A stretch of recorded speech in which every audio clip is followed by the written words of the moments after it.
countries trade and invest with each other and with other partners, the more central the Asia-Pacific region becomes to global commerce and prosperity, and the more interest we both have in maintaining stability and security.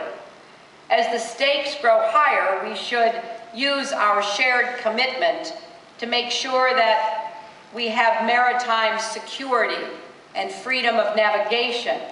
We need to combat piracy together.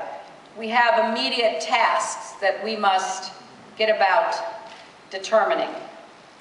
These shared interests give India and the United States a very strong incentive to make sure that the regional architecture for the Asia-Pacific is up to answering the questions and delivering results.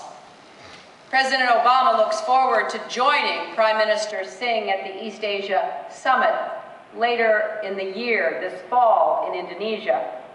We want to work with India and all of our friends and allies to build the East Asia Summit into the Asia-Pacific's premier forum for dealing with political and security issues.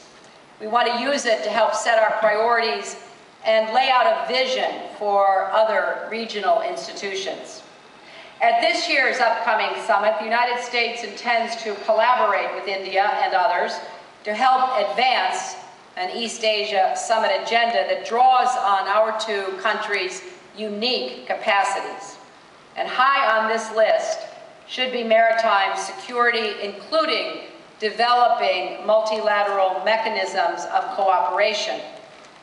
The East Asia Summit should also focus on disaster readiness, response and relief, and non-proliferation, including working toward a denuclearized Korean peninsula. Now, later this week, Foreign Minister Krishna and I will attend the ASEAN Regional Forum.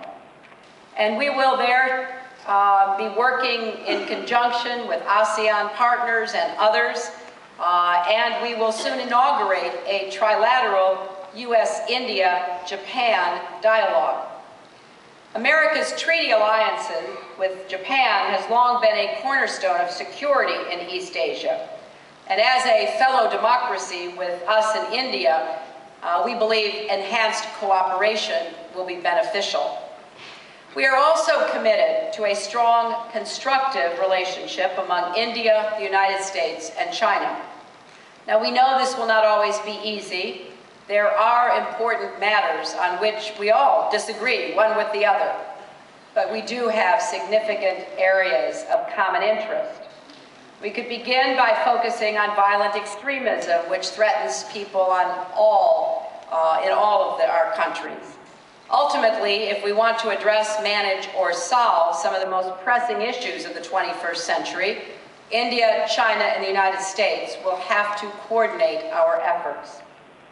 As India takes on a larger role throughout the Asia-Pacific, it does have increasing responsibilities, including the duty to speak out against violations of universal human rights. For example, we recognize that India has important strategic interests in maintaining a peaceful border and strong economic ties with Burma. But the Burmese government's treatment of its own people continues to be deplorable. So it was a signal moment when Foreign Secretary Rao met with Aung San Suu Kyi last month. And I hope New Delhi will continue to encourage the Burmese government to engage in dialogue with Aung San Suu Kyi and also to release other political prisoners.